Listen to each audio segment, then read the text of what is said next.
नमस्कार, बहुत स्वागत है आप सभी का प्राइम न्यूज पर। मैं हूं राजीव रघुनंदन। उत्तर प्रदेश के कानपुर में एक बार फिर वही करने की कोशिश हुई इस चुनौतीपूर्ण वक्त में जो इससे पहले देश और प्रदेश के अलग अलग हिस्सों में किया गया। जी हां, आज कानपुर के चमनगंज के इलाके में जब पुलिस कर्मियों की एक टीम, स्वास्थ्य कर्मियों की एक टीम वहां दौरा करने के लिए पहुंची तो अचानक स्वास्थ्य कर्मियों और पुलिस कर्मियों पर हमला कर दिया गया। जैसे तैसे पुलिस कर्मियों ने भागकर अपनी जान बचाई।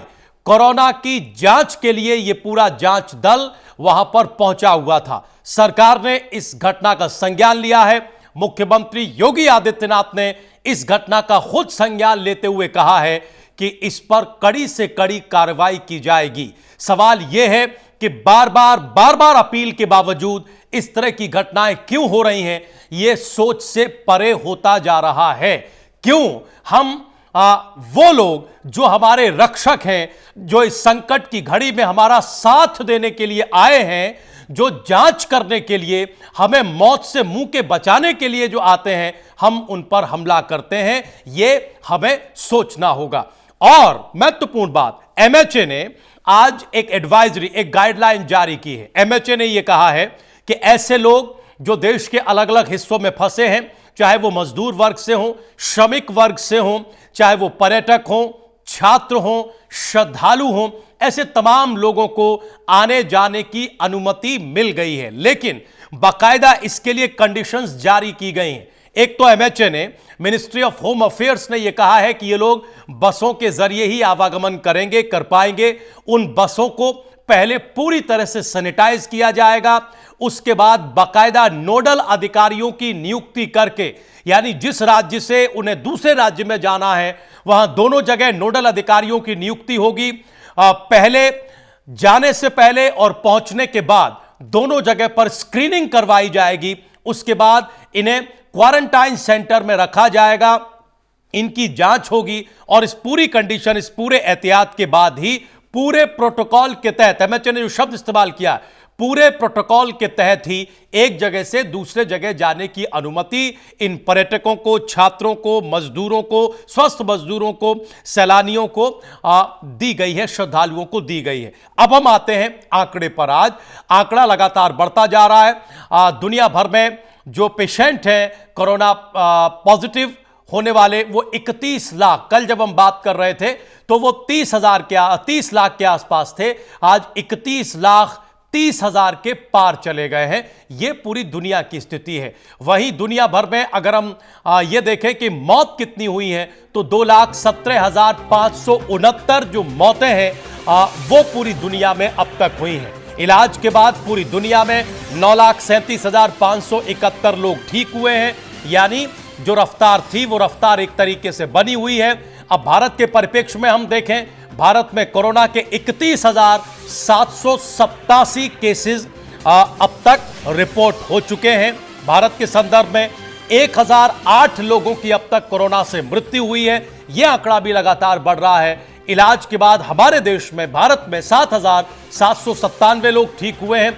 उत्तर प्रदेश को अगर आप जल्दी से आंकड़ों की रोशनी में देखें तो उत्तर प्रदेश में 2,115 जो है वो अब संक्रमितों का आंकड़ा हो गया है और जो कोरोना से मरने वाले लोगों का जो आंकड़ा है वो 36 हो गया, 36।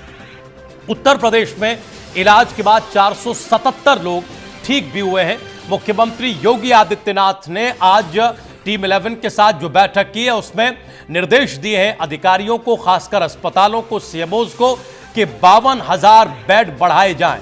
यानी उत्तर प्रदेश में 52,000 जो बेड हैं जो केवल और केवल कोरोना के लिए होंगे, उनको बढ़ाने के आदेश मुख्यमंत्री योगी आदित्यनाथ ने दिए हैं। सीएम योगी ने बाहर से आने वाले लोगों की पूल टेस्टिंग कराने का आदेश भी दिया है। आपको पता है कि उत्तर प्रदेश की सरकार वो सरकार है जो अपने निवासियों को, जो अपने मजदूर भाइयों को दूसरे प्रदेशों से वापस लेकर आ रही है। हरियाणा से बड़ी संख्या में मजदूरों को वापस लाया गया है, उनकी टेस्टिंग कराने के निर्देश दिए गए हैं।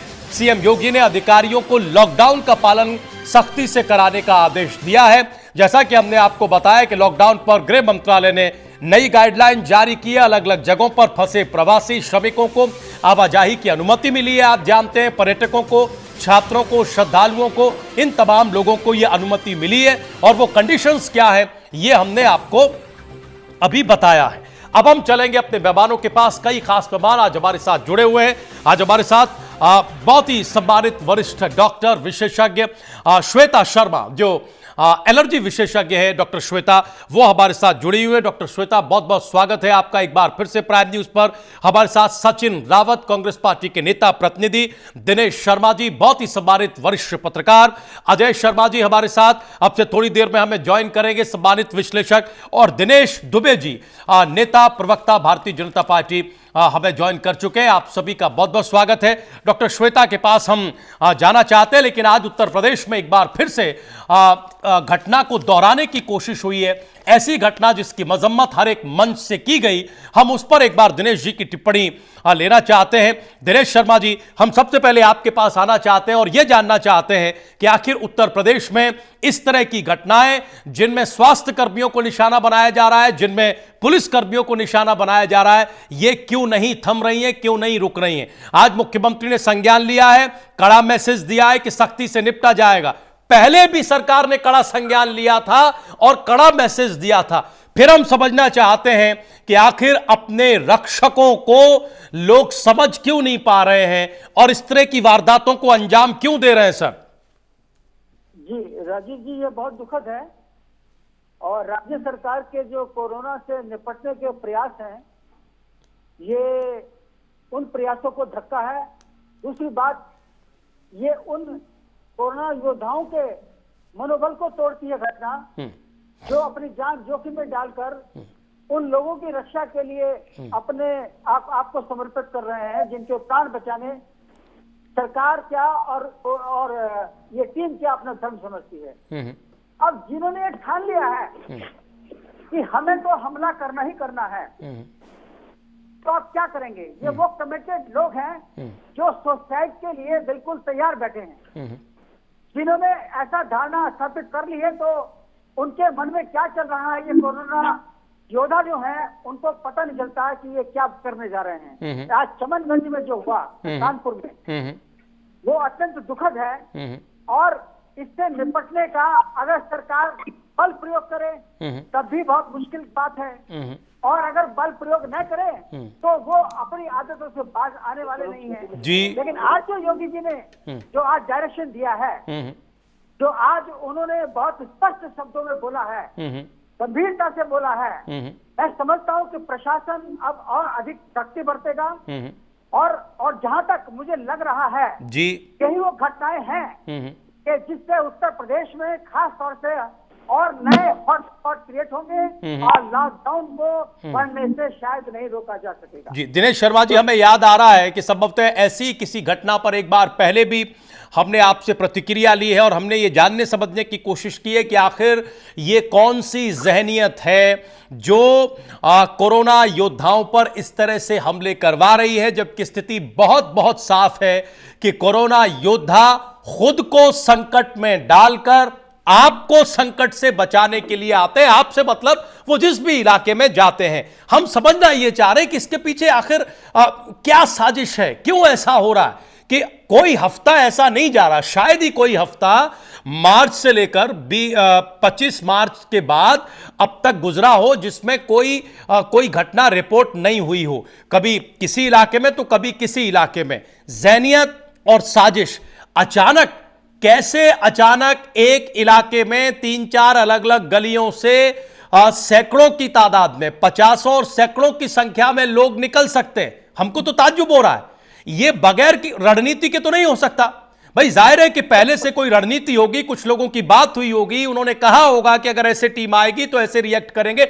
ये सब अभी तक पुलिस की फाइंडिंग में आया है या नहीं आया है? क्या जहनियत इसके पीछे है? सर बिल्कुल बिल्कुल, आपका सवाल बहुत महत्वपूर्ण है। एक तो मैं ये बात कहूंगा कि हमारे समाज का जो बुद्धिजीवी वर्ग है, जो समाज को बहुत डोमिनेट करता है, और जो हमारे धर्म गुरु हैं, जिनके पीछे हम अपने समाधानों को खोजने के लिए उनके सामने प्रस्तुत होते हैं, ये उनकी विफलता का एक बहुत बड़ा प्रमाण है। हमारे धर्मगुरु हो या बुद्धिजीवी वर्ग हो या राजनीति के लोग हो, वो लोग अपनी जिम्मेदारियों से बहुत दूर भाग रहे हैं। मैंने पहले भी कहा था जी, अगर आपको याद हो जी, जो लोग मुस्लिम समाज के वोटों के लिए आंसू बहाते हैं, उनके समाधान के लिए, उनके संकटों के लिए अपने बयान देते हैं, जो ये कहते हैं कि ये समाज हमारे पीछे चलता है, वो अपनी जिम्मेदारियां क्यों नहीं निभा रहे हैं? क्या वो ये चाहते हैं कि ये समाज वाकई में मरे और टूटे और गुमराह हो? माफ कीजिएगा, ये सामूहिक जिम्मेदारी है, ये किसी एक को बचाने का प्रश्न नहीं है। इससे एक श्रृंखला जुड़ी हुई है, इससे एक परिवार जुड़ा हुआ है जी। एक परिवार का सदस्य एक को संक्रमण होता है, वो कितने लोगों को संक्रमित करता है, और डॉक्टरों की टीम उसको बचाने के लिए जब जाती है तो उस पर हमला होता है। पुलिस अगर उसकी मदद करती है तो उस पर हमला होता है। भाई, हम हाथ जोड़कर अपील करना चाहेंगे, मैं फिर दोहरा रहा हूँ इस बात। अभी मैं आपके चैनल को देख रहा था जी। आपके एडिटर इन चीफ का आज फिर एक अपील आई, जो हमने देखी, जो बड़ी मार्मिक अपील है, जो उन्होंने बार बार इस बात को दोहराया है कि आखिर इसको रोकिए। लेकिन कुछ फिरफिरे लोग, जिनको कि समाज की शांति से कोई मतलब नहीं है, जिन्हें इस बात से कोई मतलब नहीं है कि कोई भूखा है या कोई प्यासा है, हमें तो ये इस प्रकार का उदंडता करनी है, तो उनको रोकने के लिए आज योगी जी ने बहुत सख्त स्टेप है। आज मीटिंग हुई और मीटिंग के अंदर उन्होंने बड़ा साफ निर्देश दिया कि बस अब जो होना था वो हो चुका, अब सख्ती से निपटा जाएगा। अब उत्तर प्रदेश में इस उदंडता का एक ही समाधान है जो पुलिस के पास है। अब जो समझाने का जो दौर था वो खत्म हो चुका है। समझाने के लिए बहुत देख लिया गया, क्योंकि धर्मगुरु विफल हो चुके हैं। जी, हम आएंगे आपके पास, दिनेश जी जुड़े रहिएगा, चूंकि विषय ऐसा था जिस पर तुरंत पहली प्रतिक्रिया हमने आपकी लेनी चाहिए। आप कृपया करके जुड़े रहें। सचिन रावत जी और दिनेश शर्मा जी को हम जोड़ेंगे, अजय शर्मा जी को हम जोड़ेंगे, लेकिन उससे पहले हम डॉक्टर श्वेता शर्मा का एक रिएक्शन ज़रूर लेना चाहते हैं। डॉक्टर श्वेता, ये जो मौजूदा परिस्थिति है जिसमें अब 31,000 के पार जो कोरोना पॉजिटिव्स हैं देश भर में वो रिपोर्ट हुए हैं, आज तक अब तक 1008 लोगों की मृत्यु हो चुकी है, इसे आप किस नज़रिए से देख रही हैं और क्या एहतियात बरतने की ज़रूरत है? जो एहतियात बरती जा रही है वो तो बरते ही जा रहे हैं। हम देख रहे हैं, अभी हम दिनेश जी से बात कर रहे थे, जिस घटना को लेकर बात कर रहे थे वो दुर्भाग्य से उत्तर प्रदेश के कानपुर के चमनगंज इलाके की है। ऐसी घटनाएं निश्चित तौर पर एक हौसला तोड़ने का काम करती हैं, लेकिन सरकार और पूरा समाज सारे कोरोना योद्धाओं के साथ खड़ा है। ऐसी घटनाओं को आप जैसी संवेदनशील डॉक्टर किस निगाह से देखती हैं? ये बहुत ही शर्मनाक घटना है और खास तौर से डॉक्टरों के मनोबल को तोड़ने वाली है।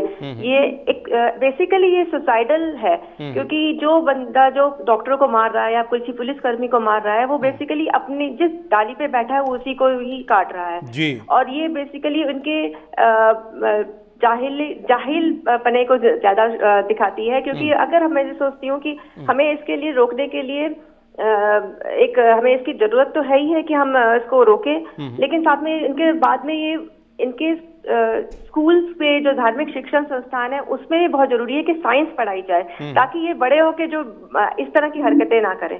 एक्चुअली डॉक्टर्स के लिए बहुत ही बुरा टाइम है, क्योंकि जब हम लोग हॉस्पिटल जाते हैं तो हमें टेंशन होती है कि हमें भी इन्फेक्शन हो जाएगा। लोगों को बाहर निकलने से डर लगता है, हमें घर वापस आने में डर लगता है, क्योंकि हमें लगता है कि हम अपने परिवार वालों को तो ये बीमारी तो नहीं दे देंगे जी। तो ये बहुत बुरा टाइम है। बहुत ही मार्मिक और बहुत ही संवेदनशील बात आप कह रही हैं, प्राइम न्यूज के दर्शकों को जरूर सुननी चाहिए। डॉक्टर श्वेता शर्मा की बात, वो ये कह रही हैं कि ये वो दौर है जब लोगों को घर से बाहर निकलने में डर लग रहा है, लेकिन हमारे कोरोना योद्धा, खासकर हमारे डॉक्टर्स, हमारे पुलिसकर्मी उस दौर में हैं और हमारे लिए संघर्ष कर रहे हैं, संकट झेल रहे हैं। उन्हें घर के अंदर आने में डर लगता है, डर लग रहा है। क्यों? क्योंकि उन्हें यह लगता है कि उनके इस संकट के काल में राष्ट्र की सेवा करने से कहीं उनका अपना कोई इसकी चपेट में ना आ जाए। सारी बातों की परवाह एक तरफ रखकर ये कोरोना योद्धा हमारे और आपके लिए जी जान से लगे हुए हैं, और ऐसे वक्त में भी हम इन पर हमले करते हैं या कुछ सिरफिरे लोग जिन्हें कहा दिनेश शर्मा जी ने, वो लोग हमले करते हैं, ये बिल्कुल बिल्कुल बर्दाश्त के बाहर है। जिसकी भी जवाबदेही और जिम्मेदारी बनती है उन सबको अपील करनी चाहिए। आज उत्तर प्रदेश के मुख्यमंत्री योगी आदित्यनाथ ने सख्त रवैया इस पर अपनाया है और प्रशासन को कहा है कि ऐसे मामलों को बेहद सख्ती से निपटा जाए। बहुत सारी अपील की गई है, लेकिन दुर्भाग्यपूर्ण स्थिति यह बन रही है कि ये घटनाएं रुकने का नाम नहीं ले रही। डॉक्टर शर्मा, हम आपको और आपके जरिए तमाम कोरोना योद्धाओं को, खासकर पुलिस कर्मियों को, हमारे डॉक्टर्स को, हमारे सफाई कर्मियों को, तमाम उन लोगों को जो इस संकट की घड़ी में समाज, देश, राष्ट्र सेवा में लगे हुए हैं, हम सब आपको सल्यूट करते हैं मैम। और ये कहना चाहते हैं कि आप लोग कतई अपना हौसला इन 2, 4, 5 घटनाओं से कम न होने दें। राष्ट्र को आपकी बहुत जरूरत है और एक बड़ा काम आप लोग इस देश, इस समाज सेवा के लिए कर रहे हैं। अब हम जानना चाहते हैं मेडिकली ये जो संख्या बढ़ रही है, इसको लेकर आप क्या कहना चाहती हैं? और ये जो प्लाज्मा थेरेपी को लेकर कल जिस तरह की एक एडवाइजरी जारी की आईसीएमआर और हेल्थ मिनिस्ट्री ने, इस पर आपका टेक क्या है डॉक्टर श्वेता? देखिए, अभी जो है लॉकडाउन धीरे धीरे खुलना शुरू हुआ है, तो हो सकता है आंकड़े बढ़ेंगे, क्योंकि हम लोग को ये समझना पड़ेगा लॉकडाउन खुला है, लेकिन इसका मतलब ये नहीं है कि जो बंदिशें लगाई गई थी वो खत्म हो गई हैं। लोगों को ये समझना चाहिए कि अभी भी उनको सोशल डिस्टेंसिंग का फॉलो करना है, मास्क लगाना है, हैंड सैनिटाइज करना है और वो सारी चीजें फॉलो करनी है जो वो पहले भी करते आ रहे हैं। क्योंकि अगर हमने इस वक्त ये नाजुक समय, अगर इस वक्त हमने अपने आप को ढील दे दी तो आंकड़े और बढ़ सकते हैं। और मैं प्लाज्मा थेरेपी के लिए तो ये कहना चाहूंगी कि this is very promising therapy. आगे इसका, लेकिन ये भी फिलहाल वो नई थेरेपी है, इसके अपने नुकसान या फायदे बाद में देखे जाएंगे, लेकिन अभी तक जो देखा गया है कि ये बहुत प्रॉमिसिंग है। लेकिन ये है कि हम इसको सिर्फ उन लोगों पे इस्तेमाल कर सकते हैं जो बहुत ज्यादा बीमार हैं, जो वेंटिलेटर पे हैं। तो अभी तक के आंकड़े अच्छे हैं, आगे भी देखा जाएगा सिंस, लेकिन हर इलाज की तरह अभी भी ये सब ट्रायल बेसिस पर है। अभी इसका पूरा हमें क्या नतीजा निकलता है वो कहना बहुत मुश्किल है, but it is a promising therapy. जी, इस पर एक निगाह हमें रखनी होगी। बहुत शुक्रिया डॉक्टर श्वेता हमारे साथ जुड़ने के लिए, प्राइम न्यूज के साथ जुड़ने के लिए, अपनी प्रतिक्रिया प्राइम न्यूज के माध्यम से रखने के लिए। डॉक्टर श्वेता शर्मा हमारे साथ जुड़ी हुई थी और वो अपनी प्रतिक्रिया में ये बता रही थी, खासतौर से ये प्लाज्मा थेरेपी को लेकर कि ये बहुत प्रॉमिसिंग है, लेकिन अभी ये ट्रायल बेस पर है और इसके क्या परिणाम आगे रहते हैं इसके लिए हमें थोड़ा इंतजार करना होगा। कल आईसीएमआर ने और हेल्थ मिनिस्ट्री ने यह कहा था कि अभी ये ट्राइड एंड टेस्टेड नहीं है, अभी ये ट्रायल मोड में ही है, लिहाजा सावधानी से इस्तेमाल की जाए, क्योंकि इससे मरीज की जान को नुकसान भी हो सकता है। और उसके बाद से इस पर एक डिबेट शुरू हुई और तमाम तरह की बातें, तमाम तरह की प्रतिक्रियाएं इस पर आने लगी। महत्वपूर्ण यह है जो दिनेश शर्मा ने कहा। हम आगे अजय शर्मा जी का रुख करना चाहते हैं, हमारे साथ जुड़े हुए हैं, लेकिन उससे पहले हम एक अपील जरूर कर देना चाहते हैं। प्राइम न्यूज़ जरूर आपसे ये अपील करना चाहता है कि कृपया करके इस तरह की घटनाओं को कतई बर्दाश्त मत करिए। जो लोग ऐसा कर रहे हैं उनसे भी हम ये अपील करना चाहते हैं कि आप अपने रक्षकों के साथ इस संकट काल में इस तरह का सलूक कतई मत करिए। क्योंकि वो अपने जीवन को संकट में डालकर हमें और आपको बचाने आते हैं। इससे कोई बहुत अच्छा मैसेज नहीं जाता है। पूरी दुनिया में कोरोना कितने लोगों की जान ले चुका है आप जानते। पूरी दुनिया में 31 लाख से ज्यादा लोग कोरोना पॉजिटिव हो चुके हैं। यह एक स्थिति है। ऐसे में भारत में यही वो रक्षक है जो हमें इस कोरोना वायरस से बचाने की लड़ाई लड़ रहे हैं। इसलिए कृपया करके ऐसा कतई न करें। अजय शर्मा जी, अब हम आपके पास आना चाहते हैं। हमें यह बताइए अजय शर्मा जी कि पिछली बार जब इस तरह की घटना पर हमने आपसे बात की थी तो आपने इसे एक बहुत दूसरे एंगल से देखा था। सही या गलत वो एक अलग डिबेट है। आपने कहा था कि दहशत की वजह से, डर की वजह से इस तरह की घटनाएं हो रही। आपकी उसी बात को कहते हुए कानपुर की चमनगंज वाली घटना पर मैं आपसे प्रतिक्रिया लेना चाहता हूं। अभी भी क्या आपको यह लगता है कि यह घटनाएं डर या दहशत की वजह से हो रही है, या फिर यह कुछ सिरफिरों का एक साजिशन एक्ट है? वो नहीं चाहते कि इन कोरोना योद्धाओं को राष्ट्र इस तरह से सल्यूट करे। बोलिए। देखिए, इसमें दोनों बातें की संभावना अब समझ में आती हैं। सबसे पहले मैं इसमें ये कहना चाहता हूँ, फिर मैं सबसे पहले डर की बात करूंगा, क्योंकि कोरोना वायरस को लेकर जितने अपडेट हमारे पास में है अलग अलग माध्यम से, उसने एक ऐसा डर पैदा किया है कि लोगों को लगता है कोरोना हो जाएगा तो यानी कि हम जिंदा नहीं बचेंगे, या फिर हम अस्पताल जा रहे हैं वहां से हमें एक सही तरह का इलाज नहीं मिलेगा। इस तरह की चीजें हैं। एक तो ये है। दूसरा, अभी एक मैं खबर पढ़ रहा था जिसके अंदर पाकिस्तान से रिलेटेड खबर है, वहां पर इस तरह की खबर चल रही थी कि कोरोना को जरूरत से ज्यादा बढ़ा चढ़ा के दिखाया जा रहा है। ठीक है, महामारी है, खतरा है, लेकिन इतना बड़ा खतरा भी नहीं है जितना बड़ा खतरा बनाकर इसको दिखाया जा रहा है। लोगों को जबरन जो है घरों में बंद किया जा रहा है। तो जब इस तरह की जो चीजें आती हैं, और हम अगर पॉलिटिकली ग्राउंड पे भी देखें तो हमारा जो देश है बहुलतावादी समाज है, और अलग अलग तरह की विचारधारा के पॉलिटिकल ग्रुप्स हैं जो अलग अलग तरह की विचारों का अनुपालन करते हैं या उसको रिप्रेजेंट करते हैं। जब वो अगर ये कहने लगे कि भाई ये जो है जरूरत से ज्यादा आपको डरपोक बनाया जा रहा है, आपको घरों में बंद कर दिया जा रहा है। अजय जी देखिए, अजय जी ऐसा है कि हमें लगता है कि फिर तकरीबन कुछ वैसे ही सवाल हो जाएंगे संभवतः जैसे हम कर चुके हैं। अब जैसे आपने जिस खबर का हवाला देकर ये बात आपने कही, आप कह रहे हैं उसमें आप कह रहे हैं कि उसका हवाला पाकिस्तान से है, यही कहा ना आपने? बिल्कुल बिल्कुल। तो हमें ये बताइए कि हिंदुस्तान में ऐसा कौन कर रहा है जो जबरन डरा रहा हो?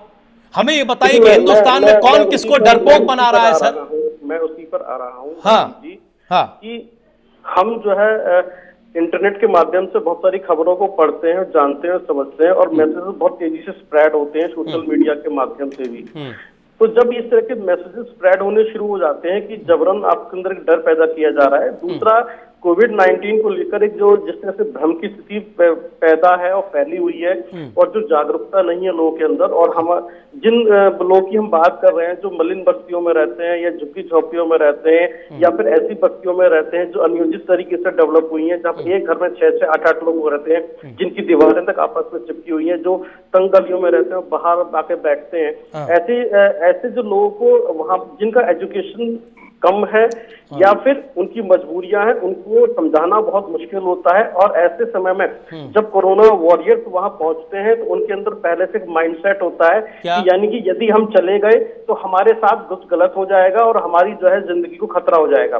और ऐसे डर को भड़काने का या इसको हवा देने का काम कुछ तथाकथित कट्टरपंथी लोग करते हैं, जिसकी वजह से ऐसी घटनाएं घटती हैं। ना सर, कई चीजें मिला दी, कई चीजें मिला दी। मैंने कहा ये कई चीजें। अब हम एक एक करके आए, फिर हम एक बार फिर हम जरा दिनेश शर्मा जी और सचिन जी और फिर हम दिनेश दुबे जी के पास जाना चाहते। कई चीजें आपने मिला दी। एक तो जैसा पिछली बार की घटना में भी मैंने आपसे प्रश्न किया था कि कोई व्यक्ति अगर किसी संकट में है, किसी संक्रमण में है, तो उसे डर कहां से लग जाता है कि जो लोग हमें बचाने आ रहे हैं वो हमारे जीवन के साथ खिलवाड़ करेंगे अस्पताल ले जाकर। ये डर वाली बात हमें समझ में नहीं आ रही। नंबर 2 सुन लीजिएगा, फिर आंसर करेंगे। नंबर 2, आपने कहा कुछ लोग भ्रम फैला रहे हैं, कुछ लोग डरपोक। कौन लोग?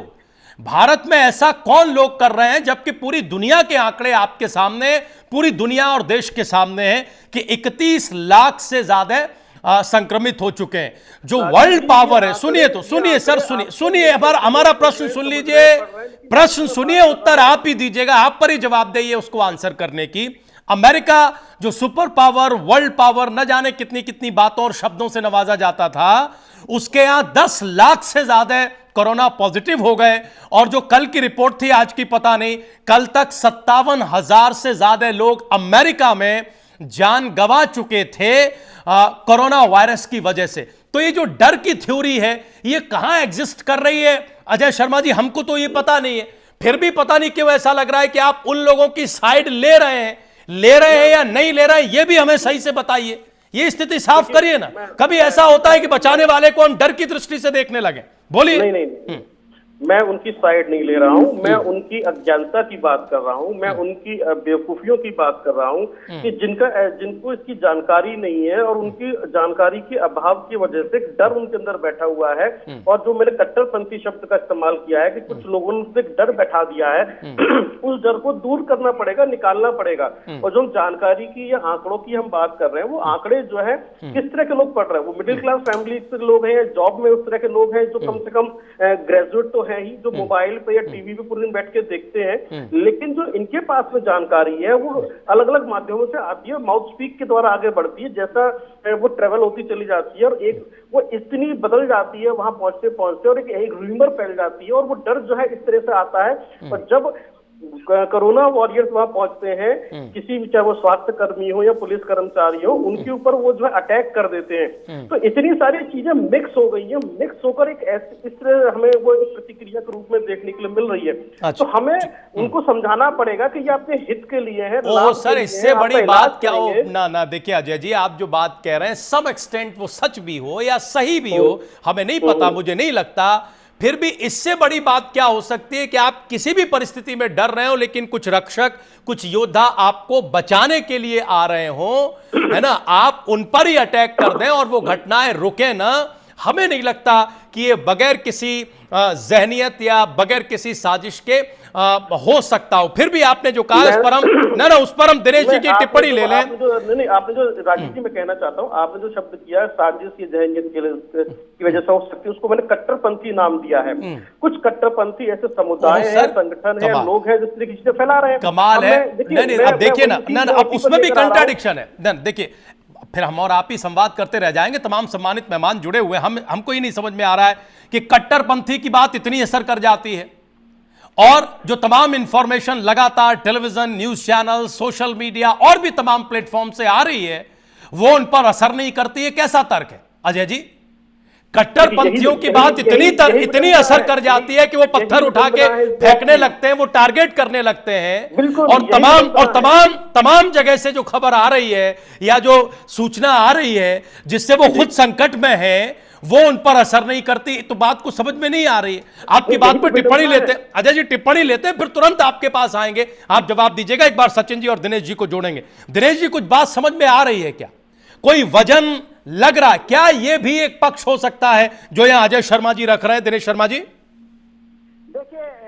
देखिए अब अजय जी सुन लीजिए, दिनेश जी आपकी बात पर जवाब दे रहे हैं। रघुनंदन जी, आप सारी बात को जानते हो, कुछ सिमी के लोग, कुछ सिपाही के लोग मिल करके भड़काते हैं। दिनेश दुबे जी, अभी दिनेश शर्मा जी को आंसर करना है। सर दिनेश दुबे जी, आपके पास तो हम आएंगे, आपके पास तो हम सरकार और पार्टी का पक्ष जानने के लिए आएंगे। अभी एक विश्लेषक ने जो नजरिया रखा है, हम उस पर दिनेश शर्मा जी की राय लेना चाहते हैं। दुबे जी, अभी हम आ रहे हैं, बस कुछ ही सेकंड्स में आपके पास आ रहे हैं। दिनेश जी प्लीज बोलिए। राजीव जी, कुछ अपवादों को छोड़कर इस देश का कोई भी एक परिवार ऐसा नहीं है जिसमें एक व्यक्ति शिक्षित न हो। और कम से कम अब हमारे जो मुसलमान समाज है उसके अंदर भी धीरे धीरे शिक्षा का प्रसार बढ़ता जा रहा है। जहां तक कट्टरपंथियों का प्रश्न है, तो कट्टरपंथियों का समाधान उनके इस्लामिक जो धर्म गुरु है उनके पास मुकम्मल तौर पर है। मुस्लिम पर्सनल लॉ बोर्ड का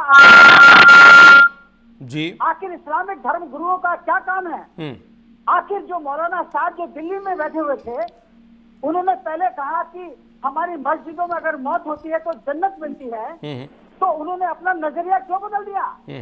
आज वो क्यों अपील कर रहे हैं कि वो जो कोरोना का जो टीम उनके यहाँ जा रही है, आप उनको सहयोग करें, आप उनको अपने सामने पेश करें, क्योंकि वो आपके स्वास्थ्य के लिए, आपके ठीक होने के लिए आपके पास आ रही है।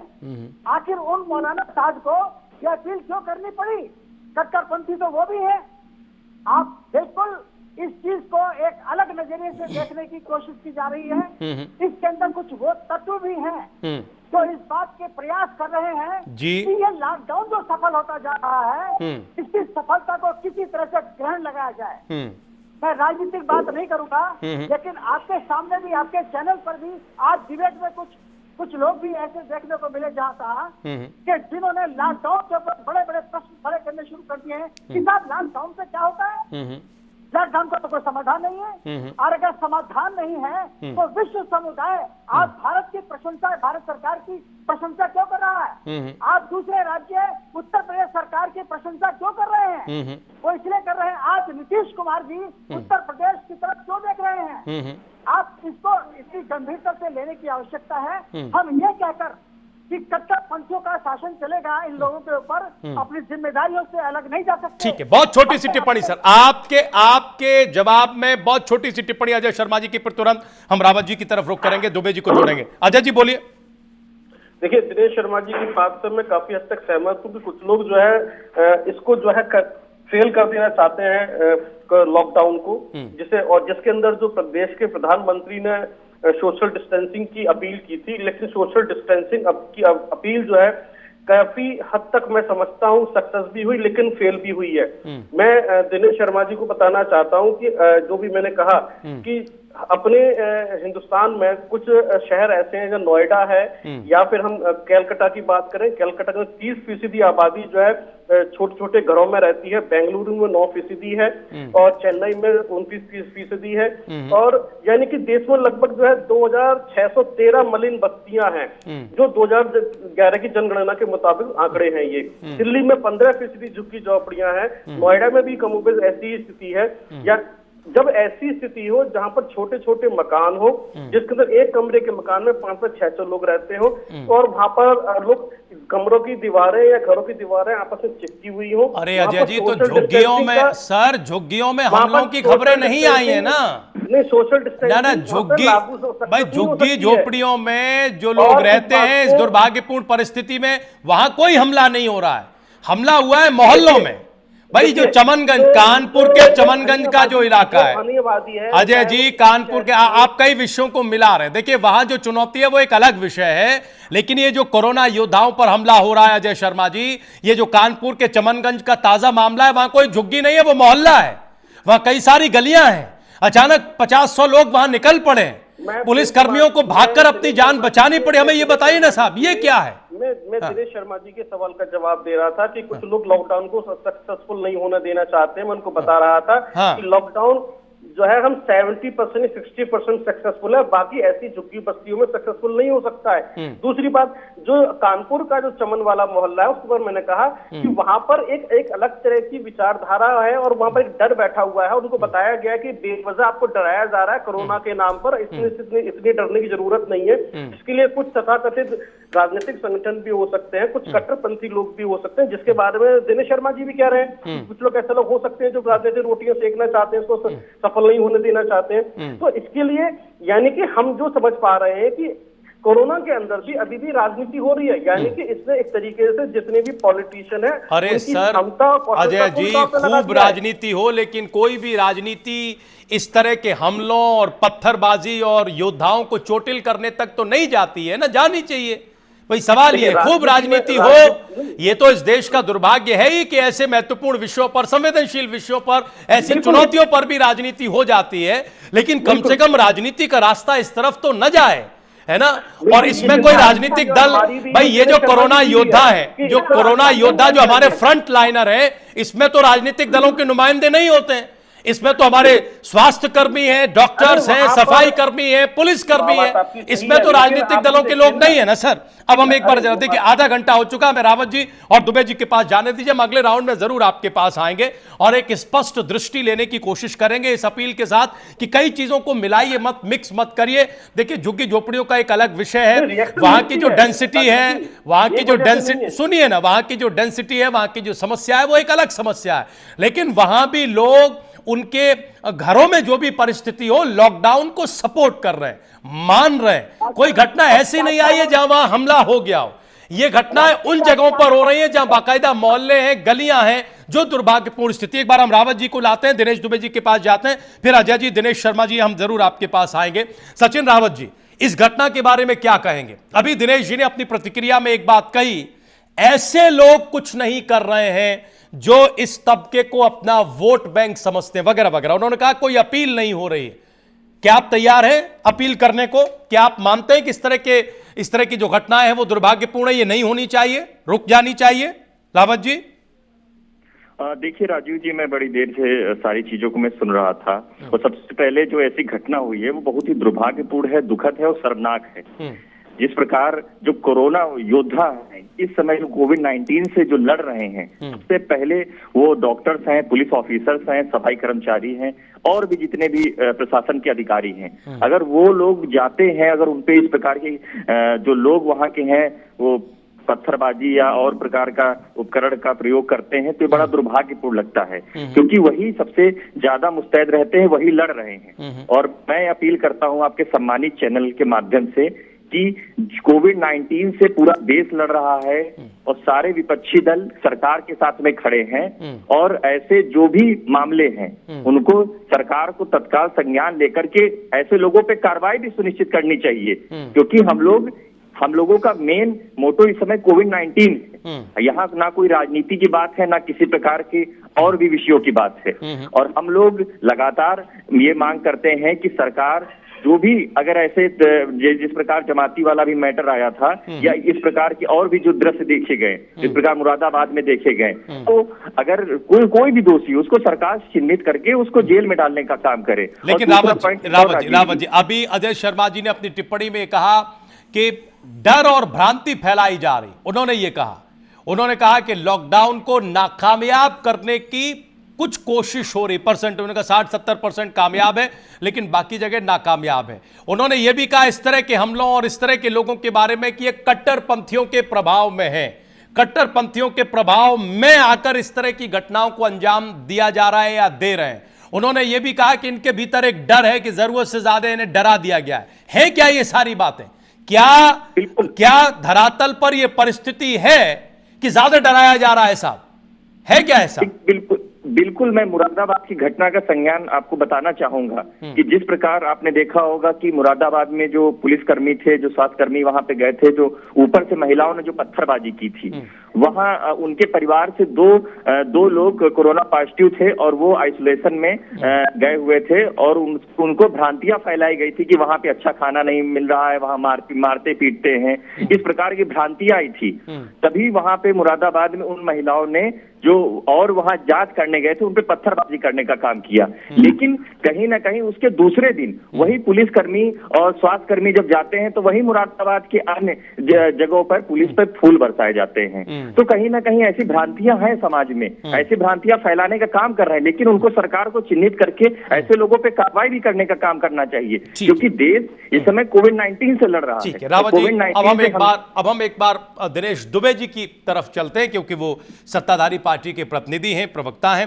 वो जो तमाम सवाल उठे हैं उन पर आंसर करने का प्रयास करेंगे। दिनेश दुबे जी, सरकार इस तरह की घटनाओं को कैसे ले रही है? हमने देखा कि मुख्यमंत्री योगी आदित्यनाथ ने सख्त संदेश दिया है, निर्देश दिए अधिकारियों को कि कड़ाई से निपटा जाए।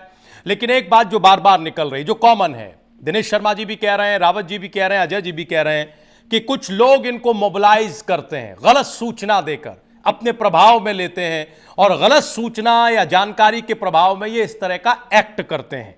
ऐसी गलत सूचना न फैले कम से कम इन इलाकों में, इसके लिए कोई रणनीति बनाई जा रही है या नहीं बनाई जा रही? जब आप कहते हैं कि सख्ती से निपटेंगे तो वो सख्ती क्या है, हमें बताइए प्राइम न्यूज के जरिए, क्योंकि हम देख रहे हैं कि लगातार इस मैसेज के बावजूद ये घटनाएं नहीं रुकी हैं, अलग अलग इंटरवल्स पर होती रही हैं। क्या है वो सख्ती, बताइए सर। राजू जी, आपका चैनल के माध्यम से दिखा रहा है कोरोना एक बहुत देश का वैश्विक बीमारी है और आपके चैनल को मैं बधाई देना चाहता हूँ और उन डॉक्टरों को बधाई देना चाहता हूँ, धन्यवाद देना चाहता हूँ जो लगे हुए हैं, सफाई कर्मी जो लगे हुए हैं, पुलिस वाले जो लगे हुए हैं। पुलिस ने अपना चेहरा चाल से सब बदल दिया है, सब लोग लगे हुए हैं। हमारी सरकार ऐसे लोगों जो शरारती है, जो भड़काते हैं, जो इस कोरोना के जो महानायक है उनके खिलाफ आंदोलन करते हैं, उनको पत्थरबाजी से करते हैं, उनको पत्थर मारते हैं, ऐसे लोगों के खिलाफ हमारी सरकार सख्त कार्रवाई कर रही है, उनको जेल भेज रही है। और जो इसमें पीएसआई के लोग लगे हुए हैं और सिमी संगठन के लोग लगे हैं, जो लोग ऐसे शरारती तत्व लगे हैं उनको प्रतिबंधित कर रही है, उनको सरकार जेल भेज रही है, उनके खिलाफ कार्रवाई कर रही है। और डॉक्टरों के लिए, खासतौर से डॉक्टरों के लिए हमारी सरकार ने एक्ट बना दिया, हमारे किसी डॉक्टर को कोई भी छू नहीं सकता, कोई भी पत्थर नहीं मार सकता, अगर पत्थर मारेगा उसको सजा है। ओह सर, देखिए अब नहीं मारा जाना चाहिए, आप कह रहे हैं नहीं मार सकता, घटनाएं हो रही हैं, हम आपको बता रहे हैं, आपने सीधे पीएफआई और सिमी का नाम लिया। अगर वाकई ये कहानी इतनी सिंपल है तो अब तक तो पूरी तरह रोक लग जानी चाहिए दिनेश दुबे जी। यही तो हम जानना चाह रहे हैं कि रोक लग नहीं रही है। इतनी बार सख्त मैसेज दिया गया है लेकिन रोक लग नहीं रही है। लगा दिया है, हाँ। प्रतिबंध लगा दिया है। यह जब बिजनौर की घटना हुई थी उसी समय प्रतिबंध लगा दिया था। हमारी जो सरकार है उस प्रतिबंध लगा दिया है, केंद्र ने लगाया है। सर बिजनौर वाली ना दुबे जी, बिजनौर वाली घटना के बाद लगा दिया है, लेकिन आज कानपुर के चमनगंज में घटना हो गई ना, हुई कि नहीं हुई आप ही बताइए। बहुत दुखद है, हाँ। बहुत दुखद है। और इस विषय पे चूंकि देश के जन के लिए और देश के 130 करोड़ नागरिकों के लिए हमारी सरकार प्रतिबद्ध है। उनके जीवन के साथ, सुरक्षा के साथ, उनके स्वास्थ्य के साथ पूरी खड़ी है, उनके पीछे खड़ी है। और पुलिस के साथ, डॉक्टर के पीछे खड़ी है हमारी सरकार, और सफाई कर्मी के पीछे हमारी सरकार खड़ी है, मीडिया कर्मी के साथ हमारी सरकार खड़ी हुई है। हमारी सरकार उसके पीछे खड़ी है और उनको जो भी आघात पहुंचाने का प्रयास करेगा उसको हमारी सरकार वो छोड़ेगी नहीं। जो चमनगंज की जो घटना है, कानपुर की जो घटना है, उसके पीछे जो लोग लगे हुए हैं उनको हमारी सरकार तत्काल गिरफ्तार करने वाली है। अब देखिए, सरकार ने पहले भी कड़ा मैसेज दिया है, आज आप फिर दे रहे हैं। मुख्यमंत्री ने कहा है, उप मुख्यमंत्री ने कहा है, तमाम और जिम्मेवार लोगों ने कहा है, लेकिन हमारी चिंता बार बार होती इन घटनाओं को लेकर ही है। अब आप जो कह रहे हैं उससे पैनल में बाकी लोग अपने आप को कितना संबद्ध करते हैं, ये जानने के लिए हम एक बार फिर से अजय शर्मा जी, दिनेश शर्मा जी, सचिन रावत जी का रुख करूंगा। एक बार दुबे जी कृपया करके बने रहिएगा। दिनेश शर्मा जी सहमत हैं जो बात कह रहे हैं यहां पर दिनेश दुबे जी, दिनेश शर्मा जी, उन्होंने बिजनौर का जिक्र किया। उन्होंने कहा बिजनौर की घटना के बाद ऐसा ऐसा हो गया। मैंने उनसे सवाल किया अगर ऐसा हो गया तो फिर ये घटनाएं होनी नहीं चाहिए थी। फिर उन्होंने वही कहा कि नहीं, हम इनके पीछे खड़े, उनके पीछे खड़े। एक तो ये कार्य में, यानी ये धरातल पर कब दिखाई देगा, ये चाहे जो प्रॉब्लम है, अगर ये पीएफआई है, सिमी है, तो अगर कट्टरपंथियों का प्रभाव है, तो अगर कोई और शरारती तत्व है, तो कहीं कोई बड़ी साजिश है, तो अंततः जिम्मेदारी जहां है, जिन पर डील करने की है, उनकी डीलिंग कब असर दिखाएगी। एक तो सवाल ये है सर, हम कितना और इंतजार करें, क्योंकि ये एक चुनौतीपूर्ण वक्त है। नंबर 2, आज एमएचए ने ये कहा, दिनेश शर्मा जी, एक दूसरी खबर की तरफ आपका रुख हम करना चाहेंगे।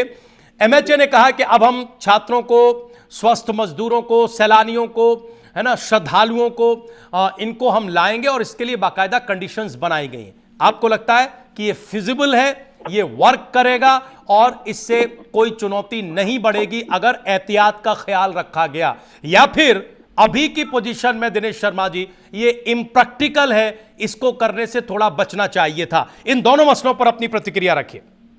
देखिए राजीव जी, आज जो जैसे चमनगंज में देखने को मिला, या जिस प्रकार कुछ लोग असहयोग कर रहे हैं, उसमें किसी भी अच्छे प्रयास को आप इतना सफल मानने में थोड़ी दिक्कत आएगी। देखिए प्रशासन अपना, रावत जी आएंगे, एक बार सुन लीजिए, आएंगे। हाँ बोलिए सर, बोलिए। प्रशासन अपना काम कर रहा है और एक जो उत्तर प्रदेश सरकार ने कुछ स्टेप्स उठाए हैं, जैसे श्रमिकों की वापसी का, सकुशल घर वापसी का, छात्रों को सकुशल घर पहुंचाने का। छात्रों ने कहा भी उत्तर प्रदेश सरकार का धन्यवाद दिया जो कोटा से आए हैं जी, और उन्होंने कहा कि हम सकुशल अपने घर पहुंचे हैं। ये वो प्रयास है कि जिन प्रयासों को कुछ लोग अच्छा नहीं मान रहे हैं, उनको लग रहा है कि ये हमारी राजनीतिक धज्जियां उड़ रही हैं। एक बात। दूसरी बात, आप देखिएगा गांव में जाइए आप कितना बड़ा ऐसे काल्पनिक दृश्य देखने को मिल रहे हैं कि गांव के लोगों ने, गांव के प्रधानों ने अपने पूरे गांव को एक तरह से सील कर दिया है और बाहर के किसी भी आदमी को अपने घर के अंदर आने नहीं दे रहे हैं। उनके लिए कहा घर के बाहर व्यवस्था की गई है। वहां पर पुलिस भी उसका बल तैनात नहीं है। भारतीय की नर्स अपना पूरा काम कर रही है। देखिए सहयोग की जहाँ तक बात है, जो अभी आपने जिक्र किया कि जो लोग क्या नाम वापसी की बात कर रहे हैं, जैसे और जिनका सहयोग लेने की बात कर रही है, इसी बात पर निर्भर करेगा कि हमें दूसरे समुदाय का, दूसरे लोगों का कितना सहयोग मिल पाता है। और हम फिर लोग तो उसी तरफ जाएंगे कि हमें अपने उन जिम्मेदार लोगों की अपील सामने आनी चाहिए। आप मंदिरों से जहाँ से भी है, ये आवाज से सुननी जानी चाहिए कि आज जीवन बचाने का प्रश्न है, आज पत्थरबाजी का प्रश्न नहीं है, जिसको कि लोग अपना धर्म बनाए हुए हैं। आज ये रमजान का महीना है, मुकद्दस रमजान का महीना है, इसमें इबादत करते हैं आदमी, और कई लोगों ने बात कही थी कि हम कोरोना से मुक्ति के लिए दुआएं करते हैं। तो कृपया करके यह अपील भी कीजिएगा कि हमारे समुदाय का एक एक व्यक्ति इस जो कोरोना से जंग है उसमें अपनी भूमिका निभाए, वो डरे नहीं, वो डराने का शिकार न हो। उसको जो कोरोना टीम है उसका जीवन बचाने के लिए आई है, लेकिन एक राजनीतिक एक ऐसी धारा भी चल रही है साथ साथ में, जिसका कि हमारे बाकी पैनलिस्ट ने भी उल्लेख किया है कि हाँ कुछ है जिनको ये नहीं बच रहा है कि ये सरकार आखिर क्यों सफल हो रही है। इसको तो सरकार को तो अब तक देश के अंदर बिल्कुल बदनाम हो जाना चाहिए था, लेकिन जो साजिशें रच रही उनका मुकाबला भी किया जा रहा है। हमारा पुलिस बल जो नाक पर मक्खी नहीं बैठने देता है, आज वो 10 बातें सुन रहा है, पत्थरबाजी का सामना कर रहा है, लेकिन तब भी उनकी मदद करने के लिए सामने आया, और उसके हौसले में कोई कमी नहीं आ रही। दिनेश जी बिल्कुल आप सही कह रहे हैं। बहुत जल्दी से अजय शर्मा जी के पास चलते हैं दूसरे विषय पर। अजय शर्मा जी ये बताइए कि MHA ने, मिनिस्ट्री ऑफ होम अफेयर्स ने, गृह मंत्रालय ने ये जो नई गाइडलाइन जारी की है तमाम लोगों को जो फंसे हुए हैं, वो श्रमिक वर्ग से हैं, प्रवासी मजदूर हैं, वो छात्र हैं, पर्यटक हैं, श्रद्धालु हैं, कई तरह के लोग हैं, उनको कंडीशनल छूट दी गई है। कहा गया है कि बस से आप आएंगे जाएंगे, सैनिटाइजेशन होगा वगैरह वगैरह, उसके बाद आप अपने आप को सेल्फ क्वारंटाइन में रखेंगे, स्क्रीनिंग होगी आने से पहले पहुंचने के बाद। आपको लगता है कि ये ज़रूरी कदम है, समय से उठाया गया कदम है और ये होना चाहिए था, क्योंकि सबसे ज़्यादा जो शिकार हैं इस लॉकडाउन के, या एक तरह से सबसे ज़्यादा जो पीड़ा है वो इन्हीं लोगों को उठानी पड़ रही है? बिल्कुल राजीव जी, मैं आपकी बात से सहमत हूँ और सरकार के इस कदम का मैं स्वागत करता हूँ। ये होना चाहिए और जो एक जरूरी गाइडलाइन है उसके तहत ये हो, और जो लोग आ रहे हैं चाहे वो मजदूर हैं या श्रद्धालु हैं, वो सोशल डिस्टेंसिंग या फिर कोरोना वायरस से बचने की जो गाइडलाइन जारी की गई है और जो एहतियात है उसका पालन करें, ये अच्छा कदम है, मैं इसकी स्वागत करता हूँ। आपको नहीं लगता इसका कोई साइड इफेक्ट हो सकता है? क्योंकि हम लोग बार बार चर्चा ये करते रहे कि कोरोना कैरियर साबित हो सकते हैं ऐसे लोग। हमने देखा था कि जब उत्तर प्रदेश में खासतौर से दिल्ली के आनंद विहार पे घटना हुई थी या मुंबई में हुई थी, तो ये एक चर्चा थी, तो ये कहीं कैरियर न बन जाए। आपको लगता है इस बात का फुल प्रूफ ख्याल रखा गया या रखा जाएगा? अजय शर्मा। बिल्कुल, देखिए इसका फुल प्रूफ प्लान ध्यान जो है रखा गया है और आगे भी रखा जाएगा, क्योंकि वो सिर्फ शुरुआती स्टेज थी। आज हम जो है लगभग 34 से 35 दिन जो है लॉकडाउन में हम गुजार चुके हैं और हम बहुत सारी तैयारियां कर चुके हैं और कंट्रोल कर चुके हैं और सरकार के हाथ में ये सारी स्थितियां हैं। तो ऐसा नहीं है कि ये बाहर निकल सकती है। अभी हमारी जो मेन समस्या ये है कि जो लोग कोरोना वॉरियर्स का जो है सम्मान नहीं कर रहे हैं, उनको सपोर्ट नहीं कर रहे हैं, या गाइडलाइन का पालन नहीं कर रहे हैं, जिसकी वजह से पुलिस को या स्वास्थ्य कर्मियों को दिक्कतों का सामना करना पड़ रहा है। तो वहां हमें ज्यादा फोकस करना है और जो लोग फंसे हुए हैं वो घर तक पहुंच जाए। अजय जी, तो इससे आपको इशारा क्या लग रहा है? यानी देखिए तमाम दिल्ली सहित उत्तर प्रदेश में कि क्या 3 मई के बाद 3 मई के बाद चरणबद्ध तरीके से रियायत के साथ जो है छूट दी जाएगी।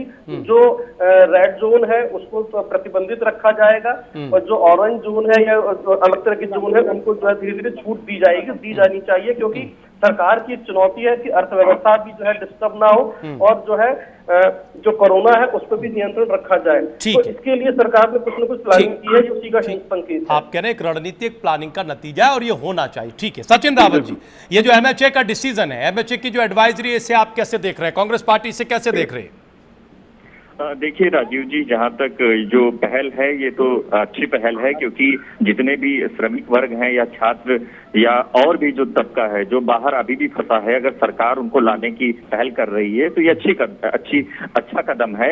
लेकिन दूसरी एक और बात, जिस प्रकार आपने भी कहा है कि कहीं ये मुंबई न बन जाए, कहीं ये आनंद विहार न बन जाए, ये भी एक अभी से समझने और सोचने का विषय है। क्योंकि आपने देखा होगा कि कुछ भी फैसले जो होते हैं वो जल्दबाजी में ऐसे हो जाते हैं जिसमें सभी को नुकसान पहुंच सकता है। क्योंकि आपने देखा होगा कि जैसे सरकार के द्वारा कहा गया है कि बसें लगाई जाएंगी, उनको सैनिटाइज किया जाएगा, वहां से छात्र छात्राओं या श्रमिक वर्ग के लोगों को रियायत देकर उनको लाया जाएगा।